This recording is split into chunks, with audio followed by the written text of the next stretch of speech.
meningkatkan kemampuan kerja yang dimiliki aparatur negara. Wartawan mungkin jadi menambah pengetahuan dan keterampilan serta dengan perubahan sikap yang jelas. Dengan adanya kita setelah mengikuti pengembangan karir, otomatis sikap akan berubah dengan sendirinya. Dan sini Pak Ayu. Baik, kami masih di latar belakang. Kami mengambil di Sesko TNI, jelas yang bahas Sesko TNI. Ya, mungkin dalam bentuk Sesko TNI, mungkin para rekan-rekan atau para mahasiswa sudah jelas tahu ya bahwa Sesko TNI merupakan sentra jalan. Mungkin dengan visi misinya sudah jelas. Baik, selanjutnya. Dengan demikian, diharapkan seluruh potensi yang dimiliki aparatur yaitu pengetahuan, keterampilan dan sikap dapat ditingkatkan sehingga akhirnya jangan dapat berkurang atau tidak terjadi lagi kesenjangan. Oleh karena itu, kami mengambil judul pengaruh perkembangan karir terhadap pendidikan Sesko TNI. Baik, untuk masalah.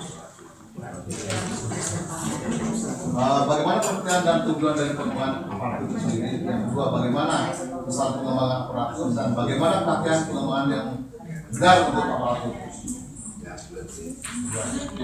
Baik, untuk tujuan sendiri, hal ini dibuat dengan tujuan untuk mengidentifikasi kendala yang dihadapi dan penulisan hal ini adalah untuk menambah pengetahuan dan diharapkan dapat bermanfaat bagi pembaca atau masyarakat sendiri untuk menunjukkan semua masalah dalam memberikan tujuan.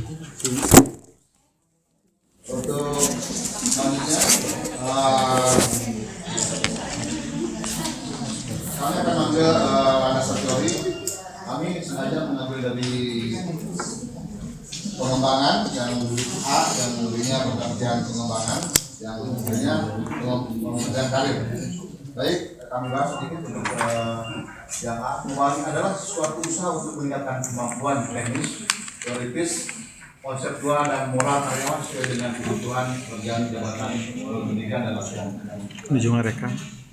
Untuk yang B-nya pengertian pemberdayaan. Program adalah suatu peningkatan kemampuan yang sesungguhnya, potensinya ada dan usahanya adalah dari kurang berdaya menjadi lebih berdaya. Sudah mengerti.